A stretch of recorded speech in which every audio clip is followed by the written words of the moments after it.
पुण्यात्माओं परमात्मा कहते हैं सतगुरु संगत छोड़ के अर्चे लाख वर्ष जप कीन इंद्रिय कर्म ना मोक्ष होए, ना तो कोई कर्म कटे और ना ही मुक्ति होए, फिर काल के अधीन। पुण्यात्माओं हमें यहाँ से 21 ब्रह्मांड काल के और 7 संग ब्रह्मांड इस परब्रह्म के, इनको पार करके जाना है। और जब यहाँ से भक्ति युक्त प्राणी चलता है, यदि उसके साथ सतगुरु नहीं है, वो नहीं जा सकता 10 कदम भी। रास्ते में पता नहीं कितने कितने बखेड़े हैं। ये काल का बहुत भयंकर जाल है। हमने उन्हीं रास्तों से जाना होता है, जैसे हम शरीर में ही हमारे कमल बने हुए हैं। इन कमलों में से हम चलेंगे तो सबसे पहले गणेश जी का लोक आवेगा, और गणेश जी के लोक में हम जाएंगे, गुरु जी साथ होंगे, तो वहाँ आपका अकाउंट क्लियर करा के आपको फिर आगे ले चलेंगे। और यदि सतगुरु साथ नहीं है और आपकी पिछली पुण्य कमाई पिछली है और आप गुरुद्रोही बने नहीं, वैसे भक्ति छोड़ दी, आना बंद कर दिया, तो वो जो पिछले उस दौरान गुरु जी के संपर्क में रहने के दौरान जो तुमने भक्ति की, ये 7 मंत्र की या 2 मंत्र सतनाम की और सार नाम की, तो गणेश जी का जो जाप आपको दिया जाता है उन 7 प्रथम मंत्र में, उस मंत्र की कमाई से आप जी पहले गणेश जी के लोक में जाओगे। और वहां पर इतने नाच गाने डांस बड़ी पता नहीं कितने हर तरह की, यानी आत्मा वहां जाती है तो उसका सूक्ष्म शरीर होता है, स्त्री जाती है तो स्त्री वाला ही होता है, पुरुष जाता है तो पुरुष वाला ही होता है। तो प्रत्येक लोक में जाते ही वहां हर तरह के नाचने गाने बकवाद, तो अकाउंट कराना तो भूल जाते हैं, उस रेस्टोरेंट में भ्रमित हो जाते हैं।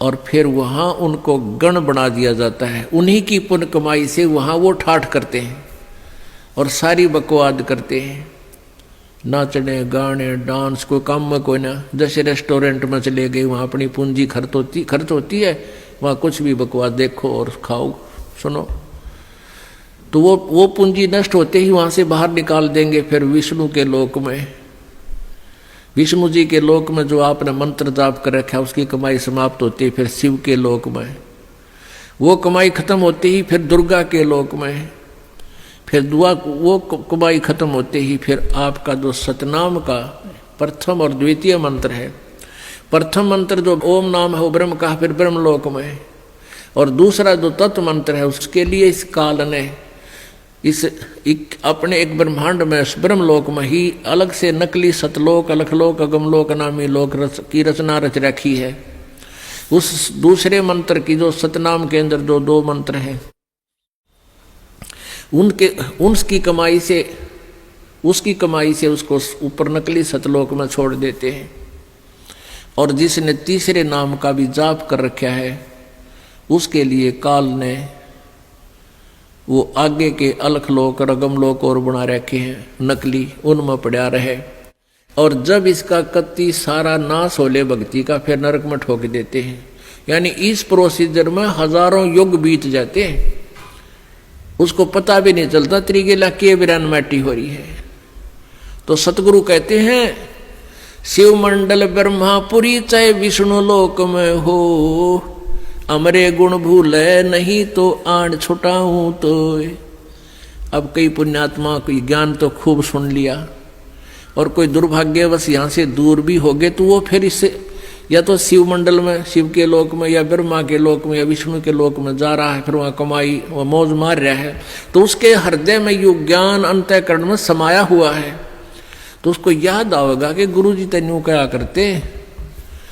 कबीर परमात्मा के ज्ञान को बताते थे, यहाँ तो हमारी पूंजी नष्ट हो रही है, हम तो गलत आ गए, हमने तो यहाँ नहीं आना चाहिए था। कहता वहां भी तू हृदय से रोएगा ना मेरे लिए कि भगवान मैंने छुटा लो, कहते वहां से भी तुझे छुड़ा लाऊंगा। अब देखो पुण्यात्माओं, ये सु अवसर आपके लिए, जय इसमें पार तय होगे तो होगे, नहीं यू किया हुआ कर्म शुभ तुम्हारे साथ रहेगा, फिर उसका फायदा क्या होगा, के बनेगी।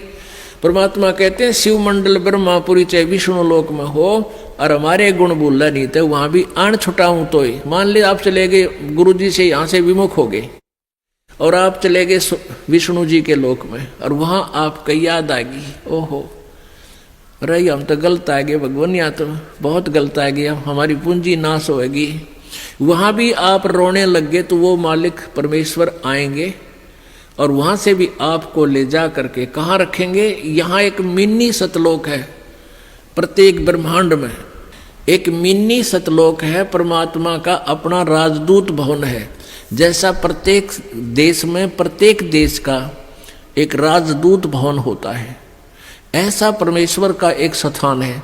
तो उन आत्माओं को जिनकी पूंजी व्यर्थ ना होने दी, जिन याद आ गई, उनको वहां से लेकर वहां रख देंगे अपने मिनी सतलोक में और बीज रूप में। और वहां परमात्मा के लोक में, मिनी सतलोक में परमेश्वर की तरफ से सब आपको सुविधाएं आहार मिलेंगे, उससे आपकी पूंजी नष्ट नहीं होगी। उस वापस फिर उस पूंजी के आधार से आपको फिर पटकेगा परमात्मा सतयुग में। सतयुग में आप हजारों लाखों वर्ष तक जियोगे, लेकिन साधना गलत करोगे, क्योंकि आप नीचे आने के बाद भगवान की कति नहीं मानते और जैसा भी काल ने भ्रमित कर रखा है वही साधना पर लगे रहोगे। लेकिन वो सुविधाएं, वो सुख आपको होंगे पूर्व जन्म की कमाई से, भक्ति से। और आप सोच रहे होगे कि मैं जो भक्ति कर रहा हूं, ये साधना कर रहा हूं, मुझे इसी से सुख है। इस प्रकार सतयुग त्रेता द्वापर में आप अपने पुण्यों का नाश कर लोगे, कभी राजा बनोगे, कभी पृथ्वीपति बनोगे, कभी स्वर्ग में जाओगे हैं, और फिर आप कलयुग में होगे। और कलयुग में आपका